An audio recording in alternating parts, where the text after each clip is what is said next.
মামৰা উন্নয়ন মঞ্চ এটি NGO বেছ সামাজিক সংগঠন। আজি এই সংগঠনটোৰ 4 বছৰ পূৰ্ণ হৈছে আৰু আমি এই সংগঠনটোৰে কেইটামান কথাত অধিক গুৰুত্ব দিছোঁ।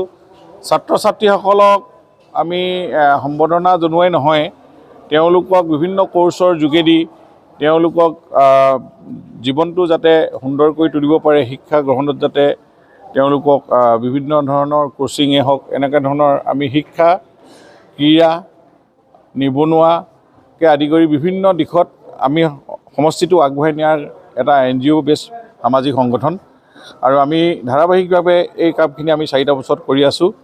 আজি মৰাণ উচ্চতৰ মাধ্যমিক বিদ্যালয় প্ৰেক্ষাগৃহত আমি প্ৰায় 100ৰ ওচৰা-ওচৰি 80ৰ ঊৰ্ধত সদ্য ঘোষিত হাই ছেকেণ্ডেৰী ৰিজাল্টত নম্বৰ পোৱা সকলক আমন্ত্ৰণ জনাই আমি সম্বৰ্ধনা জনাইছোঁ, মৰম দিছোঁ, উদগনি দিছোঁ আৰু তেওঁলোকক আমাৰ ইয়াতে কেইবাজনো শিক্ষাবিদ, ডিব্ৰুগড় ইউনিভাৰ্চিটি ডক্টৰ প্ৰাঞ্জল বুঢ়াগোহাঁই, আমাৰ ডক্টৰ অনিল শইকীয়া, আপোনালোকে জানে এজন শিক্ষাবিদ, গৱেষণা, আমাৰ লোক সংস্কৃতিৰ সাধক, আমাৰ মিতালী কোঁৱৰ প্ৰিন্সিপাল, জয়শ্ৰী ফুকন প্ৰিন্সিপাল, আমাৰ মহিলা কলেজ, এনেধৰণে সেইসকলে শিক্ষা গ্ৰহণত যাতে তেওঁলোকৰ যি নতুন এডুকেশ্যন পলিচিৰ ওপৰত অলপ জ্ঞান দিছে আৰু তেওঁলোকৰ ভৱিষ্যতে যাতে এই আজি যি নতুন এডুকেশ্যন পলিচিৰ মাজেদি ডিগ্ৰীৰ পৰা মাষ্টাৰ ডিগ্ৰীলৈকে কেনেধৰণে আগবাঢ়ি যাব পাৰিব।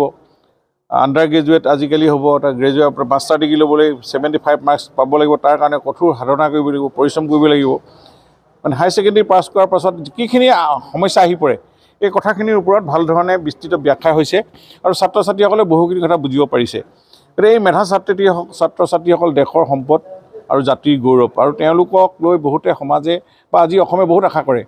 এইসকলে আজি অসমখন ধৰিব লাগিব, এডমিনিষ্ট্ৰেটিভত তেওঁলোক যাব লাগিব, ডক্টৰ, ইঞ্জিনিয়াৰকে আদি কৰি তেওঁলোকক আমি ৰাইজে মৰম চেনেহ দিছোঁ যাতে তেওঁলোকে ভৱিষ্যতে সেই সেৱাটো আগবঢ়ায়।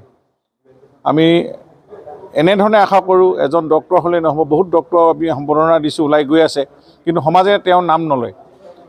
বহুত ইঞ্জিনিয়াৰ ওলাই আছে বছৰি বছৰি, আমি সম্বৰ্ধনা জনাইছোঁ মেধাৱী ছাত্ৰ, কিন্তু তেওঁলোকক ৰাইজে নাম নলয়। পৰৱৰ্তী সময়ত নাম ল'ব পৰাকৈ কি কাম কৰিব লাগিব সেই কথাটো আমি সোঁৱৰাই দিছোঁ যে আজি ডক্টৰ যদি দুখীয়া মানুহক ট্ৰিটমেণ্ট কৰে, আজি ইঞ্জিনিয়াৰ এজনে ভাল কোৱালিটি কাম কৰে, টকা পইচা ঘোচ নাখায়, তেতিয়াহে এনেকুৱা সম্বৰ্ধনা লোৱাটো সাৰ্থকতা হ'ব। গতিকে এনেকুৱা ধৰণৰ চিন্তাধাৰাৰে সমাজখন আগবঢ়াই নিবলৈ হ'লে আমাৰ সকলোৱে মানসিকতাটো সুস্থ সবল হ'ব লাগিব আৰু যোগাত্মক চিন্তাধাৰা লাগিব আৰু আত্মবিশ্বাসী হ'ব লাগিব প্ৰতিজন ছাত্ৰ ছাত্ৰী। এই কথাখিনিৰ ওপৰত আমি অধিক গুৰুত্ব দিছোঁ। গতিকে এনেধৰণে আমি ভৱিষ্যতে আৰু কাম কৰি যাম, সমাজৰ কাম কৰি যাম আৰু নিবনুৱা সমস্যা সমাধানৰ কাৰণে আমি বিভিন্ন ধৰণৰ চাৰ্টিফিকেট কোৰ্চ বা ডিপ্ল'মা কোৰ্চৰ কথাও আমি চিন্তা কৰি আছোঁ, যাতে যিখিনি দুখীয়া মেধাৱী ছাত্ৰ আজি ইণ্টাৰভিউত বহিবৰ কাৰণে তেওঁলোকৰ যিখিনি জ্ঞান লাগে সেইখিনিৰ ওপৰতো আমি এটা কোচিং কৰি ডিগ্ৰী পাছ কৰা ল'ৰাখিনিৰ ওপৰত এটা আমি পৰৱৰ্তী সময়ত চিন্তা কৰি আছোঁ।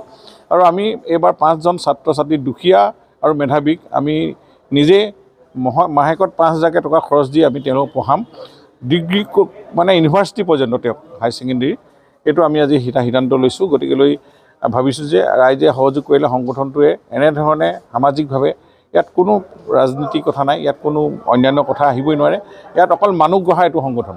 আমি মানুহ গঢ়িম আৰু তেওঁ মানুহক সংস্থাপিত কৰিম আৰু এটা ক্ৰিয়েটিভ চিন্তাৰে ভাল সমাজত আজি শিক্ষা ক্ষেত্ৰতে বাদ দি ক্ৰীড়া ক্ষেত্ৰতো যদি তেনেধৰণে ওলাই ভাল, আমি তেওঁলোককো বিভিন্ন ধৰণে সহায়োগ কৰি আগবঢ়াই লৈ যাবৰ কাৰণে যাতে তেওঁলোকে কৃতিত্ব অৰ্জন কৰিব পাৰে জীৱনটো, এনেকুৱা ধৰণৰ চিন্তাৰে আমাৰ এই মামৰা উন্নয়ন কামখিনি কৰি আছোঁ।